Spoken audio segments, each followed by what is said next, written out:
And now, for your listening pleasure, here's Pulizzi and Rose, covering the week of media, marketing, and digital content news. This Old Marketing. Take it away, boys.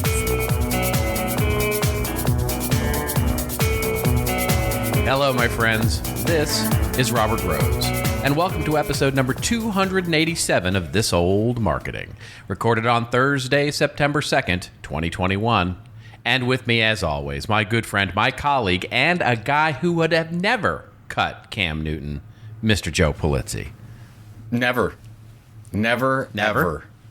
I don't care why he didn't show up or what rules he didn't understand. You don't cut Cam Newton. You just don't. I don't care if you're Bill Belichick. Yeah, I disagree. You think that his skills were deteriorating, or you just his not skills have been deteriorating for some time, and you know, I mean, if you read if you believe, I don't know if you believe or not, and apologies, folks, we're already into NFL, so. You know, if you read what the coaches are saying and what everybody's saying, it's basically Mac Jones outplayed him and is now the starting quarterback. And he's a rookie, for those of you who don't know. And so he's going to be the new quarterback of the Patriots. And Cam Newton is currently, probably not for very long, out of a job. He'll be a good backup somewhere. Well, that's the question, right? Because, of course, all the bloggers and the media are all like, you know, the one team that could really use a backup quarterback right about now are the Dallas Cowboys. And, you know, because our backup situation is, you know, two guys who basically came off the assembly line floor and, you know, they're young, inexperienced, and quite frankly, not that would great. Be perfect for Dak because what you do is if it's a 3rd and 1 and you need a half a yard, you don't want to put Zeke through the line. You just send in Cam. Cam will get you a half yard, and you don't want Dak to break his leg again. So if do it correct, that way. All of that is absolutely right, except I just don't know that they need the circus in town, right? Which is what Cam brings. He brings, you know, all of that. Do you know what franchise you root for? Your franchise is the circus. What does it matter? Jerry Jones always has been about the circus. That hasn't been true the last 5 to 7 It's years. not as much. You're right. It's not as much of a circus as it used to be, but he always likes being in the limelight. Jerry Jones, that is. Oh yeah, of course. And so why wouldn't he bring in Cam? He's not making that much money. You guys. Oh no, it's a cheap thing. Yeah. It's a cheap thing. This is why he's not going to be out of a job for long, because you can bring him on for the veteran minimum, which is like $1 million or something, and it's like it's totally an inexpensive risk. I look, as a fan, I should say this, as a football fan, I think it's the right move for either my team or some other team to bring him on. As a fan of the Cowboys, I get really concerned about there was already enough of from the Hard Knocks show this year. Everybody's going, oh God, that's the curse, right? You get on the Hard Knocks show and then you're not going to make anything. So who knows? Yeah, it didn't do well for the Browns. So no, it hasn't done well for anybody. It doesn't. It's known as to be a curse if your team is featured. And unfortunately, as we've talked about on the show before, the teams don't have a choice, right? It's you get assigned this by the NFL. Well, I'm happy. I know you're happy football season starting. We were talking before the show. I've got my fantasy draft is tonight. Yep. Very excited. I'm picking second for a change out of a 12-team league. So I'm very, very. I think this is my year. I finished second last year. Oh well, good. I've done fairly well. I'm like Ricky Bobby. I'm first or last. It's one or the other. I'll know right away whether or not I have. You're not first, you're last. Because it's not the first couple picks. It's generally who you pick from rounds like 4 to 7 that make it or break. Of course, you get that. Yeah, it's the you get that breakout running back or that receiver that nobody expected to do well, or you pick somebody up on the waiver wire, and you get your act together. So I'm That's right. Very That's right. Very excited. It's the complement of your players, not the individual. It's a team sport. It's a pull out all my Ted Lasso. You're gonna have to have a big believe sign on the top of your. Have you been watching Ted Lasso recently? I love that show. I'm always, so we watch very, it every very Friday much. as soon as it comes out. I usually get up early to watch it. Oh my gosh, it's ridiculous. That show is so good, and I fundamentally disagree with anybody who says that season 2 isn't as good as season 1. I think season 2 is actually maybe even better. I would agree with that. Season 1. I absolutely would agree because especially now with the turn. I don't know if you've seen the Yes, the I last saw episode. the last then. episode. Yeah. So there's a turn that takes place that I actually predicted. you could see it coming when he. Well, we don't want to give away things, but right. you could see that one coming. You knew that was going to happen because they've been foreshadowed. Exactly. But exactly. But no, great show. I love it how they're building out the secondary characters, and that's what your second year is all about. The first year was all about Ted, for the most part. Yep. And now every episode sort of builds out one of the secondary characters. You could have 4 spin-offs to this. Yes. And well, everybody's already said that Roy Kent and Keeley need their own series, right? My wife would drop me in a hot second for Roy Kent. So would mine. And I just can't cuss that much. I just can't do it. But and make it look be cool like he is. Yeah. I mean, he says it's like butter. It's smooth. It's like it's supposed to be there. Makes everything that he does a little bit better. When I do it, it's just awkward and shameful. So I feel like my mom is looking over my shoulder like, you shouldn't use those types of words, Joey. But I'm all in on the Roy Kent thing. So good stuff. So anything else we should cover before we get to the newsy news? No, I think we can jump right in. Of course, we can talk about 10 more minutes of football, and I'm sure people would love that. I'm sure people hitting the fast forward button, that 15 seconds forward every time. Yeah, I get it. No, let's jump into the news because there's a lot of it that we could actually talk about this week. And do a lot of quick takes on here, but let's just jump in because our first one is breaking is not the right word for it per se, but it is actually something that looks like it's going to happen. This story comes to us courtesy of Media Post, and the headline from their eMarketing Daily is Mailchimp could be sold to Intuit. For more than $10 billion, that's billion with a B, dollars, says a report. The article, which is not terribly long because there's not a lot of substance there to talk about just yet, but basically opens up by saying Intuit is in talks to buy Mailchimp for more than $10 billion, according to a report in Bloomberg on Wednesday morning. No final decision has been made, although let's be honest, folks, if it's making the reporters, it's pretty close to final. No final decision has been made, and there are other potential buyers interested, Bloomberg adds, quoting anonymous sources. That's Mailchimp's PR. Yeah, they did a really good job with that. There. Holding out for an extra B. Exactly. Exactly.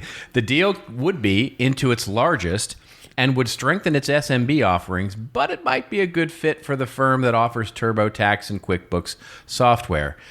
Anything that works, I would just say. Any software that works would be good for Intuit. But that's another rant. That's another story. Massimo Arrigoni, the CEO of B, predicted last month to Media Post that Intuit could be a player. Asked about potential buyers, he answered, any large company that has a strong focus on small businesses, take a company like Intuit that serves mostly small businesses. That is a very insightful quote. With a market cap of $148 billion, they could certainly afford it and would be adding a whole new marketing layer to their offering. And I agree with that. I think that's an accurate statement that Intuit needs to start expanding into other areas other than finance, and marketing is certainly for small businesses that could be really good to help them start to compete with companies like Infusionsoft and or HubSpot and or other companies that are beginning to expand into other areas of the small business office suite. What say you, Mr. Pulizzi? Well, first of all, it's almost, now that you see it, it's almost a no-brainer for Intuit, because every one of their TurboTax QuickBooks customers, you know, could use Mailchimp, and every Mailchimp customer can use. I am a customer of both. Yeah. I use QuickBooks Online for the business, and I use Mailchimp as the email software for our newsletter. Yeah, I think that you do. Let's say you do an analysis and say, okay, how many of our QuickBooks customers, have email newsletters and use whatever they use, and probably a small percentage of them use Mailchimp, and then they use a bunch of other stuff, and then a bunch of them are going to launch email newsletters. So just from that, and I know the article talks about Mailchimp getting into a lot of different areas, and they have a lot of different products, but I think the bigger issue here is what we are going to see. I think you're going to see, I don't know, I mean, because you look at this deal and you're like, well, this is kind of interesting. It's kind of different. You've got a financial organization buying a marketing services company. This is going to happen in droves, I believe, over the next couple years, because marketing services have never been able to be more integrated with financial services than we're seeing right now. And I mean, everything I read like 3 articles this morning talking about how more companies are trying to figure out how your audiences can make money and profit, and how content creators are trying to generate more revenue in new ways, and they need no more payment options to do that. It's going to be off the hook from that standpoint. So it's kind of gold rush days for content and financial services. And this is, on the surface you say, oh, that makes sense. There's synergy both ways, blah, blah, blah, whatever the press release says. But I think that it tells something bigger, because content creation, distribution, and financial services go hand in hand from here on out, I think. Oh, well, I couldn't agree more. And what I think the reason this story fascinated me and why I wanted to talk about it on the show so much is because the surface level here is to look at it and say, oh yeah, this makes sense for the, your local dry cleaners, or the local restaurant, or your local shops and small businesses, the local accounting firm, the local dentistry practice, basically those that are using QuickBooks Online for their finance, and those that are probably emailing using Mailchimp and those sorts of things. What I think the larger trend, just to your point, speaks to, and we'll talk a little bit more about, creative, entrepreneurs and content creator economy and all that sort of thing that are happening now. This to me spells what we've started to see companies do, which is to build a full stack suite of solutions for solopreneurs, right? So for micro businesses, small businesses, right? Not, HubSpot was the king of this in the early days, with building in inbound marketing and email marketing, and to some extent, things like landing pages and blogging and those, basically a full, and then decided, and has subsequently decided, although it's been a little bit since I've gotten a briefing, that they wanted to move up the food chain, right? So they started making their tools more complex and as such, maybe arguably more complicated, to address the bigger company, the enterprise side of the market, and go compete with folks like Salesforce and some of those.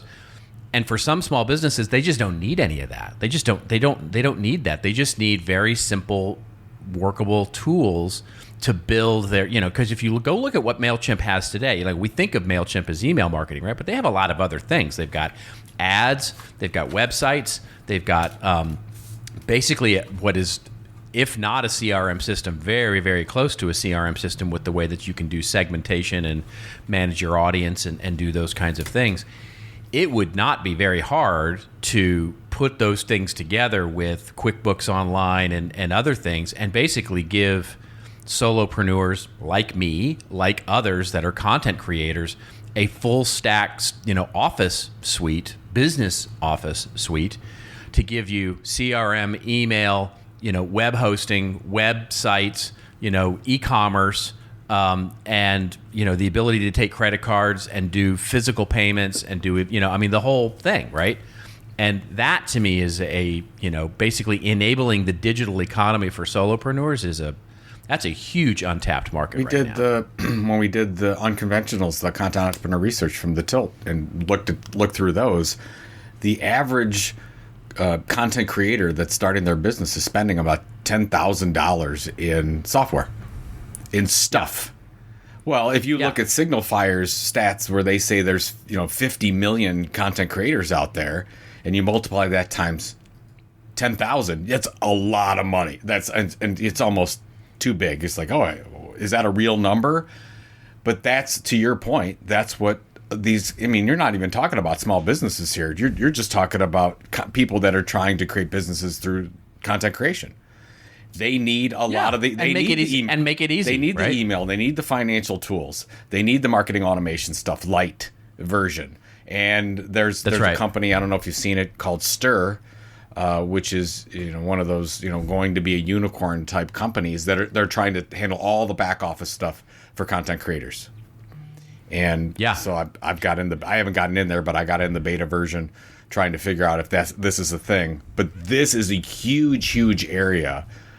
There was an article that Claire McDermott shared. I think I put it on the Discord, talking about the huge boom in the last year of just new entrepreneurs. They didn't talk about content creators, just entrepreneurs. We've never seen, this is like the golden age of entrepreneurs. And my take was, the article doesn't say it, but really what it should go as is, it's never been easier to start a business, and a lot of these businesses are trying to be content entrepreneurs. They need, they need these software solutions, and it's really an untapped market from a one-stop shop solution, because it's not. And we use at the Tilt like 6 or 7 different software products right now that are totally desperate. Yeah. And here's the fascinating thing to me, because it gets right back to what you just said. The one thing that Intuit can offer and does offer that none of these other platforms are offering is financing, right? So all of this, so the way that Intuit makes real money, like, QuickBooks Online and TurboTax, whatever, right? Their software suite, whatever. The real money is in their finance, their loans, right? Small business loans. And it's a great point. If they start building an entire economy that uses Intuit for small business loans, and can not only set you up, but then set you up with a small business loan to help you start your own business, well, now you're talking, right? Now you're talking a complete, a complete ecosystem that really starts to drive a lot of value for that company. I think it's a brilliant idea, right? I mean, we talked, I think it was a couple of shows ago, about how the margins in the in loan financing and credit cards and all those kinds of things. And boy, you start going, what would be a great content marketing platform for me to start attracting solopreneurs in? Oh, I know. The one where all these people are starting newsletters now in Mailchimp. Let's just go buy, 10,000 new small businesses and offer them financing, in one fell swoop. And because literally in QuickBooks Online now, it's a click of a button. You go click into finance, and it goes, "Would you like to have a loan?" Because we know exactly how much you make. We know exactly. Oh my gosh, you're right. They have the data on it. Yeah, They have all the data, right? So they know exactly how big your audience is, how big your finances is, how well you pay your bills, and then they integrate it right into QuickBooks Online, so you don't even get a question about whether you're going to pay it back or not. It just comes right out of your bank account. And you're ready to roll. It just couldn't be easier. Well, take that concept and say, okay, they just purchased Mailchimp, and theoretically, each one of these small businesses, since they're sending out an email newsletter, have X amount of audience that they're sending to. Well, then Intuit could do a deal with their customer and say, why don't you offer your audience these? I mean, it's like a big pyramid scheme. Yeah. It's brilliant. It's going to, by the way, I just checked, just so you know, Intuit's not done here. Intuit, as of 2019, had $3 billion of cash on hand. So the B, folks. Go. Billion. There you go. And this is this is part. That's $3 billion of cash, and they don't need to spend nearly all of that to buy somebody like Mailchimp for 10. Because they can borrow that. Well, that's for sure. The thing from themselves. They can. They just have to send out one tweet, and they'll have It's like, oh, look at all these loans we got in today. Good. We're good. It's fantastic. Yeah, I just watched the David Geffen documentary on Netflix, which is fantastic, by the way. Yo, it's you just are the brilliant. documentary king. You were. I've been really enjoying it this summer. Yeah, this summer has been really full of documentaries. But this, David Geffen, you just forget how impactful he has been to popular culture, music, movies, etc. over the last 50 years. But the reason I bring it up is not for that, although it's great and you should go watch it, is the fact that when he started DreamWorks, he basically and this comes right from the documentary. He starts it with Steven Spielberg and Jeffrey Katzenberg, so hence the name, DreamWorks SKG. And so he tells Spielberg and Katzenberg, he says, listen, the biggest mistake that a media company makes when it launches, a movie studio especially in this case, he says, is that we're underfunded. And he said, so we're going to overfund this thing. So the first thing he does is he goes out and gets $1 billion, right? Literally makes like 4 phone calls and gets $1 billion to fund it. And Katzenberg and Spielberg are like, this is amazing. You just got $1 billion for us to go finance movies. He goes, oh, no. He goes, watch. And then over the next month, he doubles it to $2 billion. Basically by going, look, we just got $1 billion over here. You should probably fund us as well. Man. So he got $2 billion in less than a month. And basically that became the fund that DreamWorks started to finance movies off of. It's just like, it's amazing. It's just incredible. I love any business that can finance.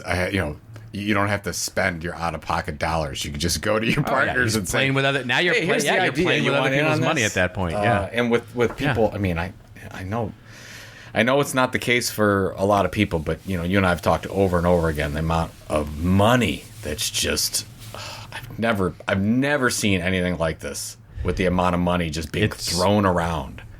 It's definitely the haves and have-nots going on, and there's this huge separation. It's crazy right now. Absolutely. Right. Well, speaking of that, it's a great segue to our next story, which comes to us courtesy of the New York Times, sent over by you, Joe. And the headline here in this, well, let's just call it a PR-driven piece.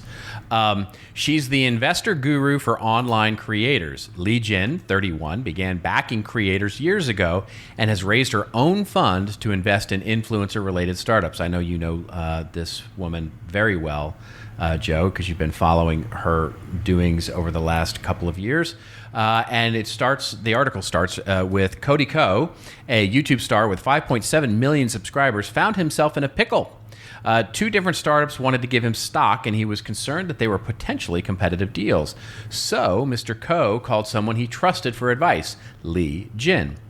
Ms. Jin, a venture capitalist, suggested that Mr. Ko be honest and upfront with the founders of both startups about the potential conflict of interest. He agreed and ended up pursuing just one of the deals. I'd never hesitate to reach out to her if I needed something. If there was such a thing as an it girl in venture capital these days, Ms. Jin, 31, would fill the bill. She sits at the intersection of startup investing and the fast-growing ecosystem of online creators, both of which are red hot. And while she formed her own venture firm, Atelier Ventures, I think that's right. Atelier? Yeah. Atelier Ventures just last year and has raised a relatively small $13 million for a fund. Ms. Jin was among the first investors in Silicon Valley to take influencers seriously and has written about and backed creators for years. And the article goes on to profile Ms. Jin and talk about her prowess at sort of going through University of Pittsburgh and then Harvard, and then, of course, now a venture capital financier.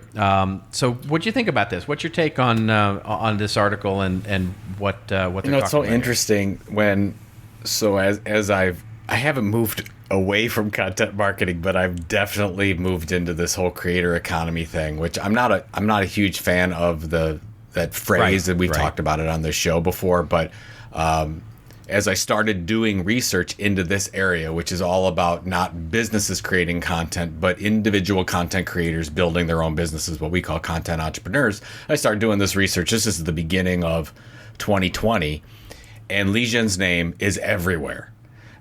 She basically coined, I think she coined the term passion economy. She wrote an article in Harvard Business Review about the whole thing. She's a prolific writer, and then to see this in the New York Times is not surprising. It's worth the read for anyone in content creation to read this New York Times article, but there's a couple points that I don't want to say I'm struggling with, but I think is sort of the Web 2 to Web 3 version of where we're going right now. And this is at the end of the article, and it says, Ms. Jin said she has also become a believer in crypto networks because they are decentralized and aim to turn over control and ownership to the users. Now take crypto out of that. Just insert content creation. And this is where I'm struggling. I love to get your take with this, Robert, because here's where I think that we're going in terms of content creation, where if you looked at, Web 2.0 models, you had the ability to reach your audiences. Anybody could do it. You could build an audience. You could monetize that in multiple ways. In a lot of cases, these big platforms helped you. It helped you do this, like, Facebook and Twitter. In some ways, they hurt you. But generally what happened is either the platforms got rich or every once in a while you'd see a creator get rich. Now, it seems whatever Web3 is or becomes, this whole idea of decentralization, it seems like the audience now can generate revenue or ownership by being involved in a community or being a part of the audience. And this is what this article talks about. I've read 3 articles this morning on Web 2 to Web 3 this morning, so I'm so far down the rabbit hole in this, Robert. That's where I think we're going, and this is where I need more education to figure out how is this going to happen. So I think anyone going to listen to this is what I think that people are starting to expect as they're part of an audience group or a community. They're asking now, and they can actually get, hey, can I get equity? Can I get ownership? What's in it for me? As opposed to just I'm passively engaging in this content, or my job is to, you're going to create the content. I'm going to read it, to engage in it from that perspective, and you're going to profit, and I get value in it from you're going to give me information to help make my life better in some way. But I think it's more than that now. Do you feel that coming? Are you reading some of that? Are you talking your clients? I don't know if your clients are there yet, but it feels like the next movement in communities is this: everyone has some kind of ownership. Yeah, well, I do agree, and that might surprise you, given my previous sort of take on some of this space. But here's what I mean by that, and I have been paying a lot of attention. I've been really, really studying into, what do you call it, the Metaverse, or you call it Web 3.0, or you call it the crypto movement, or creator. There's all, it's all jumbled at the moment. But basically, it's this. I think you nailed it when you said it's about the audience now expecting some level of ownership. And you're living this right now, right? Where, you're acquiring an audience for your company, and there's, you have set an expectation, and now there is an expectation set that there is a level of ownership that comes with this. And for you, it's Tiltcoin. And so for others, it's, others. And there are influencers doing this, and there are small businesses doing this, and there are, what it strikes me as is ultimately, if you sort of play this out, you can start to see something that happens in just about any economy like this, which is there at some point you start to see consolidation. And so what I would see is, I think this is exactly right, but at some point there becomes, call it the cream rising to the top, or the wheat, whatever metaphor you like, but basically there becomes a 90-10, 80-20, where there is a small number of players in this space and everybody else. For example, in the early days of cable television, when you started building an audience, and I can remember back in the late 80s, and early 90s when I was in cable TV, and it was the Wild West. And there were hundreds of distributors across, your cable company might be Bob's Cable Company, and Sure. serves, a small neighborhood. And you were an audience and you paid Bob's Cable Company. And by the way, when you paid Bob's Cable Company, you had access to hundreds of channels. You had Showtime and HBO and the Movie Channel and Cinemax, and you had other, ESPN and CNN. I mean, you had all these things. And two things happened, right? As the consolidation started to happen in the distribution space, which you started to see companies like, Comcast and Charter and all of those. And now there's literally like 3, where there used to be hundreds at the neighborhood level. Well, now there's like 3. And the same thing started to handle at the content business as well, where you started to see aggregation there too, where bundles started to become the case and where acquisitions started to become the case. And you started to see the large Viacoms of the world and all of those companies start to make acquisitions and bundle all these channels together.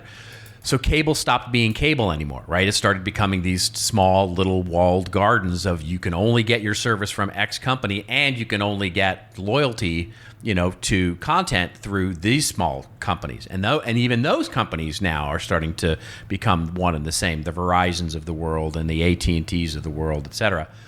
I preface all of that by saying I can see a similar thing happening here where over time you start to see consolidation in 2 places. One is places like you, where you go out and make a deal with Jay Bear and you go make a deal with other companies and you make a deal with this other company. And now instead of Tilt Coin, everything goes into something else coin, right? And if you're an audience in any one of those 3, you're bundled together, but you have more spending power and theoretically you have more quote unquote ownership of that, of that network. And that will start to happen. The other side of consolidation is, of course, the bigger companies who are going to start issuing this stuff as well. And I'm just starting to hear a little bit about it from clients that are thinking about loyalty programs and those kinds of things with issuing coin and those, loyalty points as coins and that sort of thing.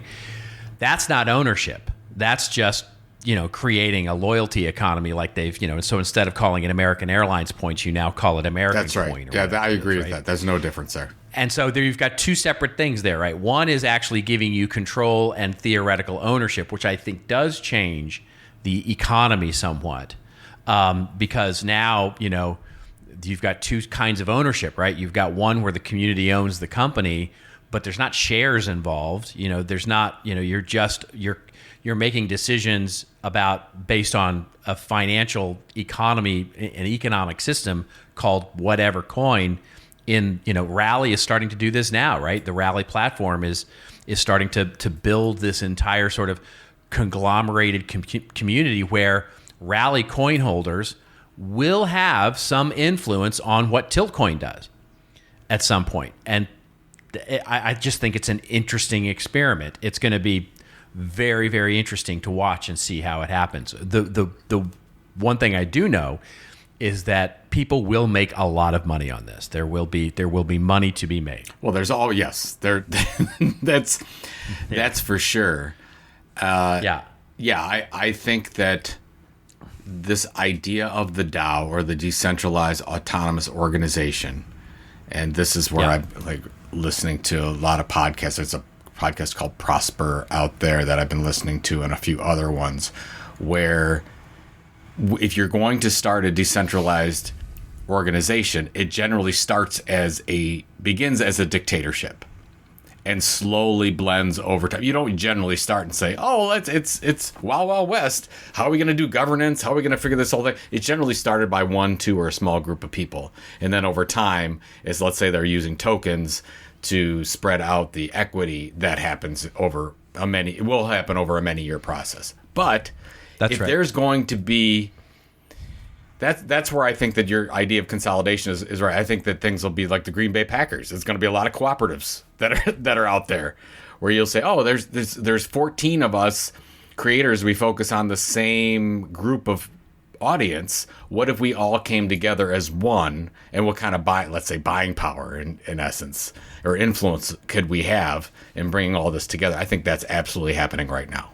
Instead of somebody saying, I'm going to build an audience, they're going to say, which DAO am I going to be a part of? Which community am I going to be a part of that I can do some work, get some equity stake? And it is now, I wouldn't have said this a year ago, Robert, but now I would say that is a viable option for a content creator to go into and generate revenue. Absolutely. Yeah. You're ostensibly going public without going public, right? And the interesting thing to me to follow here is that it's one of those things where it works until it doesn't. And what I mean by that is, it'll be fascinating to me to see how these companies that, quote unquote, go public without going public by issuing a coin or issuing a, that sort of thing. And what happens when you get an activist investor, right? When you get somebody who comes in and literally buys their way into a majority, foothold, or quite frankly, buys the entire set, buys the entire, collection of coin, and then says, is the company now ostensibly mine? Well, right? It's not really, because all they do is control the finance of the company. They control and this is where connection to real money starts to become a very interesting thing to me, which is, you can bridge out to, whether it's Ethereum, or you can bridge out to, other kinds of real dollars or whatever, ultimately all the way out to, real fiat. But the fascinating thing will be how do companies start to structure themselves to protect themselves from that kind of thing? Because I read these companies that are starting to do this decentralization, and it's like, yes, it's all wonderful and kumbaya and great, let the community do things, until you get somebody who's got ill intentions, right? Maybe a competitor, maybe someone who wants to take you out of the marketplace, and they start influencing bad decisions. It's there is another side of the coin. There's here. Definitely positives and negatives for sure, but just the one. Sure. I know we want to get on to other stuff, but the one thing that I would say on an activist investor coming in, that's already an issue. And where a lot of DAOs are doing right now is, instead of one coin, one vote, which is how most of them have started, they're evolving to a sliding scale. So if you get, let's say, 10,000 coins, you only get 20 votes. You don't get 20,000 votes, or whatever the case is. So it's a sliding scale. You get one coin, one vote. You have 5 coins, maybe 2 votes, 10 coins, 3, that kind of thing, where you can't go in and buy. Yeah, it's right. It doesn't scale as your number of things. But ultimately, that's a deflationary. I mean, not to get into economic theory here, but that's a deflationary sort of idea, right? In terms of, once you start getting into the idea that my buying a certain amount of coin or getting a certain amount of coin isn't as valuable, because the value in a community-driven business like that is the influence, is the ability to spend my coin for things. And, so control is one of those things. So it's just going to be fascinating to watch. This movement to these group consensus and thing. It literally, and I guess just to wrap this up, you and I have read a lot of books. We've read a lot of articles. We've been to shows. We've been learning about all this stuff for 20 plus years. I'm having trouble keeping up with it right now, with how fast this is moving. And I've never been a part of something that, it was much easier in 2007 when you had blogs. Facebook was just coming online. Now you've got this whole decentralization thing, and you've got 50 million content creators and complete democratization of nearly everything. I think you're so right here, because the way it makes me feel is a little bit like I felt in 1997, 1998, when every week it seemed like there was a new web browser, there was a new format, there was a new way to stream audio and then stream video. I mean, I remember downloading real networks, for the first time in the late 90s, and going, this is, and looking at the real TV, right? Where you would watch your little, you'd watch some live streamed video in a little tiny box on your, PC, and just saying to myself, this is, I was working for a cable network at the time, and I was watching, something I downloaded off the internet, and now was streaming live television. And I was thinking to myself, this is going to change everything. And trying to keep up with all of that at that time was really just overwhelming. And trying to go home every night and learn more and more and more about it. And it was just and it feels like very much like that right now with everything else. There's just so much going on. It's just, and I know, I personally feel late to the game. I know I'm not. Yeah. I know that I'm probably overall very, very early in this. I mean, you and I that I was starting to sniff around crypto in 2016, and I got sort of involved in 2017, and then went all in. And most, I know, I'm not going to speak for you, but most of the people that I know, they're not in crypto at all. They're confused about it. They think it's funny money or whatever the case is. They don't, but we are at an inflection point, exactly what you talked about in the late 90s, but on a 10 times, 100 times scale. That's right. Yep. So, but anyways, if you feel overwhelmed, folks, don't because everybody is, or feel like you're in good company. One of those two things. Yeah. We'll be right back. Starting a business can be overwhelming, and a great way to make it simple is to go step by step. The Online Business Academy offers simple, easy to follow, and completely free courses to help you find a business idea, create a business plan, build a website, and more. The short videos, bonus activities, and resources give you everything you need to take your business up and running. Hosted by industry experts such as Ryan Folan, Jason Falls, and Kim Garst, these courses also come with interesting activities and exciting prizes.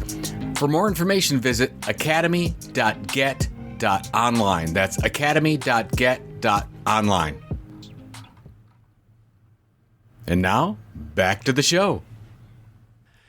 So we'll go next to something interesting, which is two stories that we'll pair together here on audio, which two, I guess, announcements or one announcement certainly, and one observation, I guess it is. The first is from digitalmusicnews.com. Fascinating story here, not unexpected, I think. Would love to get your take on this, Joe. The headline is Spotify begins removing exclusive podcast episodes from other platforms. Now, we talked about Spotify last week, and of course, they're opening up of the monetization of subscriptions. And by the way, mea culpa. We're sorry. We got a lot of notes. Yes, we're sorry. We missed the Apple thing. Yes, we missed the Apple. You better go into a little bit of detail there because subscription. People don't know what we're talking about. We were chiding Apple a little bit for not going into the Apple subscriptions thing and not having a similar type of solution that Spotify was talking about here. And of course they do. They have Apple subscriptions. It is a little different. In our defense, I guess it's still a mea culpa. We missed it, but the difference between the two is that Spotify is basically creating the platform through Anchor, which is the ability to really publish just about anywhere you'd like, and then monetize through subscription-based, through your Anchor, create a subscription-based podcast, and you get access to your people. You get access to your audience. You can export your email lists and do all those things. So it is truly a service. Apple, on the other hand, is very Apple-like in the way that they're doing things. And you can create a subscription-based podcast, not dissimilar from how you might create an app on the App Store, but you don't have access to the app, your email subscribers. You're creating an Apple-specific idea. So if you want to go all in with Apple, that's the way you can do it. So there is some differences there, but indeed they do have a service and have for some time. All right. So having said that, Spotify here begins removing some exclusive podcast episodes from other platforms, digitalmusicnews.com, giving us courtesy of the link. And the headline is Spotify is removing podcast episodes from rival services that its studios have produced. Opens up with a quote saying, "We want to acknowledge that some have pointed out to us that their favorite Spotify-produced podcasts have disappeared from their usual podcast feeds," said Spotify in an announcement. "To enhance our discovery and editorial prowess in the last few months, I think it's a typo. I think they mean to say browned out some of the shows exclusively to Spotify, but it says we've browned some. I don't know, like the hash browns or something. Anyway, some of the podcasts affected by this change include Serial Killers, Horoscope Today, Mother Hacker, and How to Save a Planet, 4 of my favorite podcasts. Those shows will only appear on the Spotify platform instead of others like Apple or Stitcher. The shows are still available to listen to free, but you have to do so using the Spotify app. The article goes on to sort of further explain how this is working, and basically say what I think is completely and highly unsurprising to me, that Spotify is starting to build their own ecosystem here and basically saying, hey, listen, we're going to, and I think it's a genius move, honestly. You launch a show, you launch it on all the platforms to let it up. You get everybody, you get your audience, and then go, guess what? You want to continue to listen? You got to come over and subscribe to, through Spotify. So tell me if I'm wrong here, Joe, but I see this as basically them starting to exercise the muscle of saying, hey, listen, if you're all going to remain free and open, we're just going to use you as a marketing platform to promote, and then basically pull it back and build our audience that way. Yes. The one thing that I would do different, Spotify is well within their right to create this juggernaut that they've created, and they've done a fantastic job. I'd like to see them do what Sam Harris has done, where Sam Harris in his podcast, he has a 2-hour podcast, and he puts like 45 minutes of that on all the distribution networks and says, hey, if you want the whole thing, you can subscribe. I don't think that instead of removing them, if I was Spotify, I'd play the first 20 minutes of every one of them. I used to listen for whatever you think about Joe Rogan. If Joe Rogan had a good guest on, I used to listen. But I stopped getting updates for Joe Rogan, and I'm not a Spotify regular user, and I have not, since he went to Spotify, I haven't listened to one episode. Now, if I would get an update, and I would keep getting them on my, I use Overcast as my app, if I would have gotten hey, he's got, whoever on, Will Ferrell, I don't know, whatever, Tina Fey, and I thought, I want to listen to that. I'd go over to Spotify and listen, and maybe they'd hook me in. That's what I would do differently. But technologically, that seems like, technical people can correct me if I'm wrong here, but technologically, that seems like child's play. In other words, the only thing that would need to be done is to literally add a checkbox to your publishing on the Spotify platform. Like when you're making a podcast on the Spotify platform, the Anchor platform, for example, is to simply check a box that says, should this go to your other channels? Yes. Yeah. In other words, here it is, right? Publish this episode to Apple, to Stitcher, to YouTube, wherever you're going to publish it to, given their tools. And then for the subscription ones only, you basically go, nope, I'm not going to, you uncheck all those boxes and you publish it only to Spotify. I mean, that seems like that's a feature that, if it isn't there already, it will be, I have to think, imminently coming. I would, I don't know why they don't do it. This is what boggles my mind. Like, what did we cover a couple weeks ago, or I don't know when the article came out about Joe Rogan losing influence, and we were like all poo-pooed that whole thing, and he still had plenty of influence regardless of what was in the news over the last week. But wouldn't that have make way more sense and say, oh, okay, he's got an audience of X amount of million coming through iTunes. Why cut that off? What, you just say, I'm stopping? When literally you could check a box and say, because I could see it going into 30 minutes or 45 minutes and say, hey, thanks for listening to the show.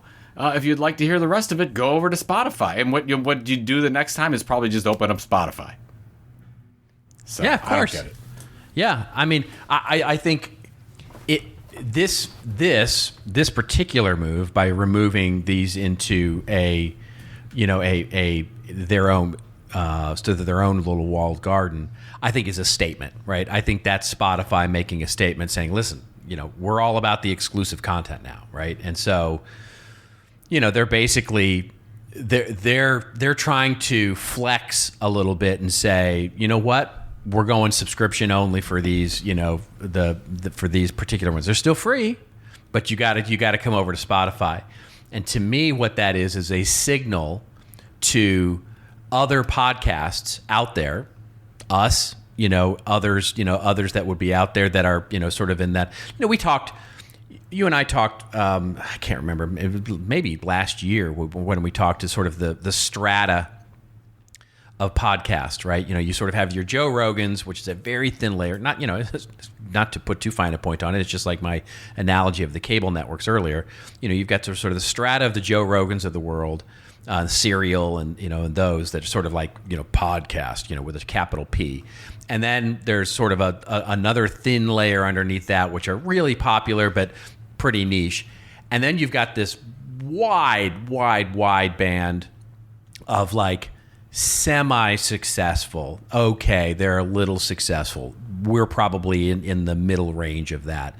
And then you've got this giant behemoth of podcasts that are like, that have, 40 subscribers, 20 listens, sure. Right? And it's, how do you start, that long tail of those, as that start, what Spotify has to start to do is they don't have to come all the way down. They only need to come a little bit down. And so it's a signal, this moving to a subscription-based idea and an exclusive-based idea is basically them saying, not to the Joe Rogans of the world, those decisions are happening at a much, more personal one-on-one level. It's reaching out to that sort of secondary tier and saying, hey, listen, man, there's better days for you from a money-making standpoint over here. And this is a flex in that direction. And I think that's it's a brilliant marketing move. It is. It's a good marketing move. But I think all these big platforms have to keep in mind that at some point a lot of these creators are not going to need them. That's what I'm hoping. Yeah. That's my hope. I don't know if that's going to happen. I would like to think that you could say, hey, can I? I'd love to see them actively recruit more. Say, we really need you creators. And some of this fighting over how much billions they're throwing at creators, maybe that's part of it. But for the most part, I don't know if they care. I think they're just looking at their bottom line. But I'm a little cynical. But whatever. On that, on that exact topic, the story that will pair with this comes from Axios, and it's basically about Amazon. And the Axios, which claims that they have a scoop here, basically says Amazon is quietly building a live audio business. And the article says Amazon is investing heavily in a new live audio feature that's similar to other live audio offerings like Clubhouse, Twitter Spaces, Spotify, and all of that. And they say, as with Amazon's effort in podcasting and music subscriptions, the company sees live audio as a way to bolster the types of content it can offer through its voice assistant Alexa and other smart speaker products. My apologies to all of those you out there who have a Amazon device that just woke up when I said the word. So what are your thoughts about Amazon here about and their is this a legitimate option for those that you're talking about that are looking for other ways to do this? First of all, let's look at Amazon. Amazon, whenever they get into anything, you better take it seriously because they have more resources than anyone on the planet. They could. Exactly. I don't know. This is going to sound weird, but they could revolutionize radio.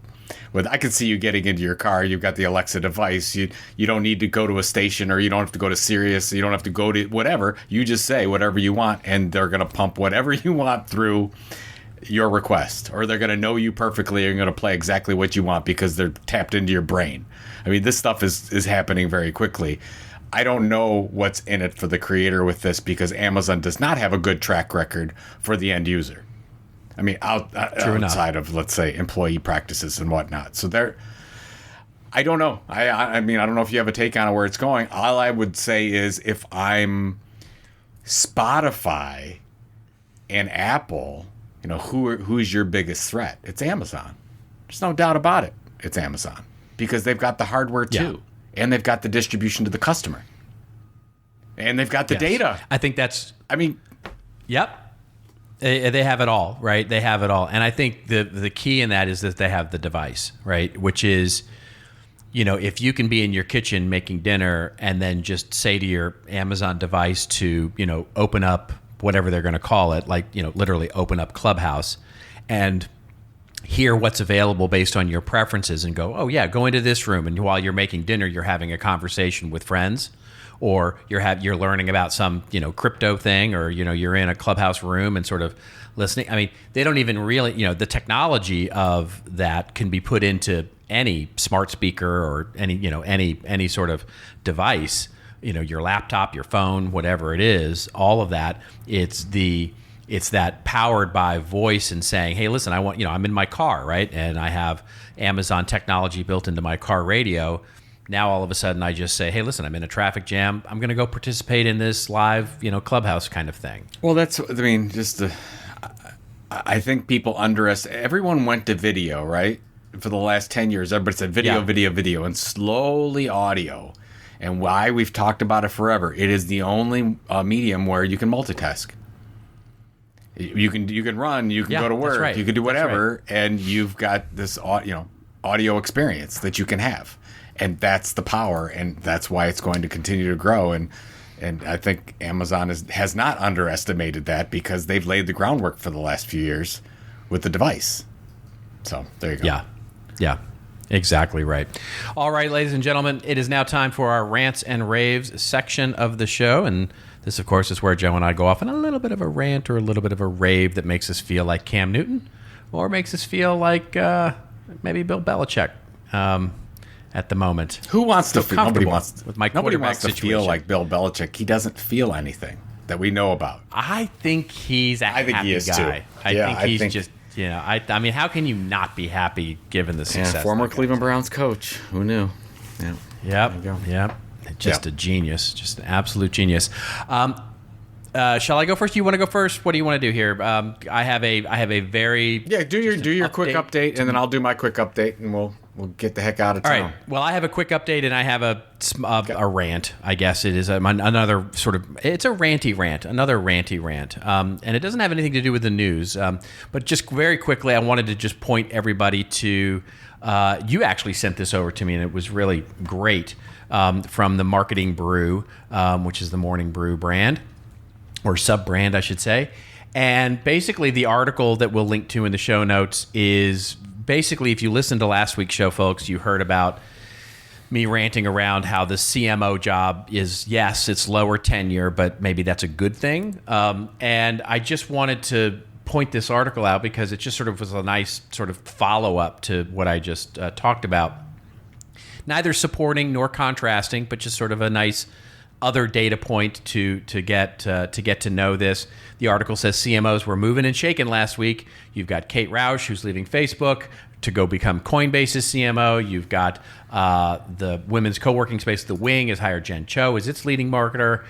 Carrie Sullivan, who's been marketing Neutrogena since before the brand's Hayden Panettiere commercial days. Well, she's now CMO of Dollar Shave Club. Petco's Tariq Hassan is now en route for McDonald's to be the CMO there. Remember, we talked about last year that McDonald's was going to kill the CMO title. Then they brought it back. Then they killed it again. Now they brought it back again. American Sports Balls, the new MLB's CMO is Corinne Timpone, or Timpani, maybe. I'm not sure about that, but from Marriott. So yada, yada, yada. Basically, CMOs are moving around very, very quickly. Even the ANA is putting up a little bit of a note saying, hey, listen, there's a lot of movement going on here. Yes, of course it is. And yes, it will continue. And yes, I still believe it's a good thing. Good. All right. Quick, my rant. So this has nothing to do with the news. It just has everything to do with where I am in my headspace these days. So something I've been noticing of late is a thing that I am calling the thumbnail executive. And I don't know if you've seen this, Joe. You've been a little removed from talking to big global siloed matrix companies over the last 18 months because you've been building your own global siloed matrix company. And so I've noticed this really annoying trend. And it may or may not have something to do with the previous government administration. I am not making a political statement here. I'm simply making an observation, which is in today's work, and I've just seen it so many times over the last 18 months. So you've got a company's executive. Let's say it's the CMO, the CEO, the COO, really any senior VP of blah, blah, blah, whoever it is. And they've got to review some new innovative plan, or they got to weigh in on some important decision, some new program, some new initiative thing. And of course, their schedule is very protected, right? They've got people that protect it. The time is precious. Don't waste any of their time. But that's not the annoying part to me. That's not the part I want to rant about. So to protect the sanctity of this executive's time, there's this notion that has started to emerge that any new plan, any new proposal, any new research, any new information, any new data that you're going to present to this executive has to be watered down to the point where it can literally, and I literally got this as an instruction, not of late, as if you were going to explain it to a 5-year-old. And so, believe it or not, that's not the annoying part either. The annoying part to me, the rant part of what I want to talk about, is increasingly this oversimplification, this watering down of complex topics into something that I can explain to a 5-year-old is somehow seen as some sort of heroic virtue, right? Like it's today's executive, some entirely new species of person, and they've got this special gift that they can't be expected to listen or handle anything that resembles any sort of complexity. And sometimes it's the team that puts that on the executive, and sometimes it's the executive that puts it on themselves. So I'm not casting, it. Not all the blame belongs to the executives here, but some of it absolutely does. And now, what I don't mean is that this isn't brevity or efficiency, right? The whole Amazon, you can't use PowerPoint, you've got to use a memo, the 2-pizza meeting rule that Amazon put in, the Google has this thing called the buck stops here, where there has to be a decision maker in the room for every meeting that requires a decision. Get it, got it, brevity, efficiency, absolutely, it's our job as proposers of ideas to be able to do that efficiently and quickly. My frustration with all of this is this aura of the virtue that's being placed around simplification, where we have to deliver complex theories, complex ideas, complex marketing plans, complex strategies in a coloring book.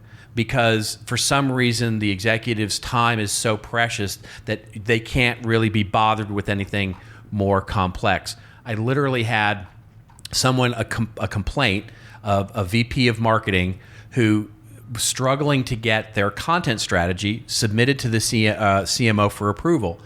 And every time she would send it to there and get some time on the CMO's calendar, basically she was asked to go back and simplify it. I can't be bothered with it. I can't simplify it.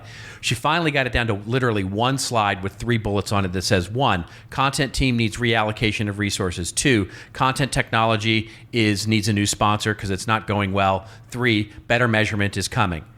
And then the CMO, what was the result? Basically said, I don't have enough details about the money part. It's like, it just makes you want to tear your hair out. And so 100% of these presentations where you have to simplify things down to coloring book level for executives go badly. Why? Because the executive either goes, I'm missing details here and I need to be able to weigh the complexity of this. In other words, their team has overestimated the need for simplification, or because the executive, quite frankly, just can't take the time to go understand even the most basic of fundamentals of some complex issue that you're going to produce. Now, again, I don't mean to say that all executives have to have some in-depth understanding of every kind of sophisticated business process or concept. Today's business is way too complex for that. It's way too complex. But this is why you have direct reports who can understand this, specialists who can understand it. What, I'm going to borrow a phrase from my friend Peter Griffin from Family Guy, what grinds my gears is this indifference to complexity. This indifference that some executives have to this as a virtue, that this need for coloring books level kinds of imagery and the ability to explain complex concepts has to be simplified to that level.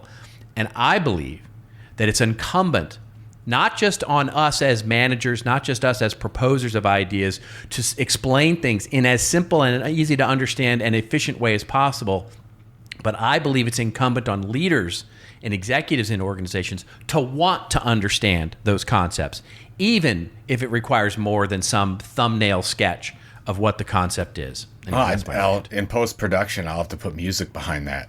So they really we're going here. I'm gonna end it on a light. It's great points, by the way. I'm going to end it. It makes me think that I'm glad I'm not so involved in some of that stuff anymore.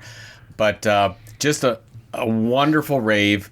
It's worth the 6-minute watch on the Savannah Bananas minor league baseball franchise. It just came out on SportsCenter Featured, and it's the story of Jesse Cole, who was a promising pitcher and threw his arm out and then realized he had a future organizing baseball. A couple things happened.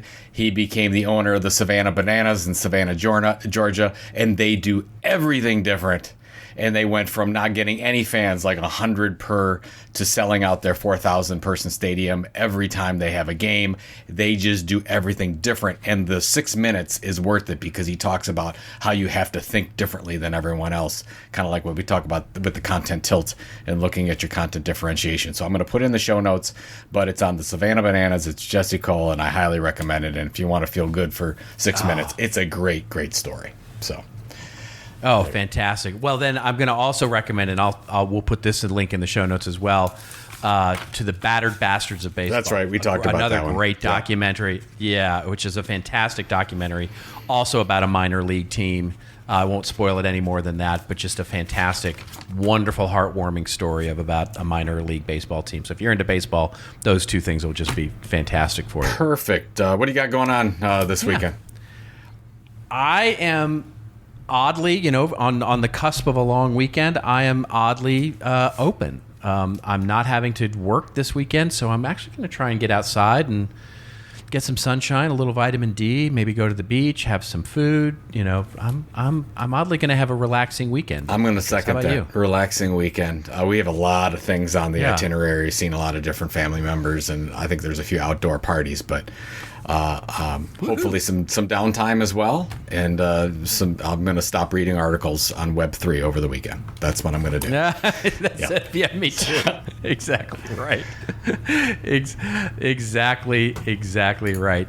Well, that is it, I guess, for us, which is, we're signing off. And if you want to get all the goodness, by the way, of this podcast show notes and all those links, by the way, to the fantastic stories, the documentaries, all that stuff that we talked about, or any of the other 286 episodes, just head on over, won't you, to our wonderful little website, ThisOldMarketing.site.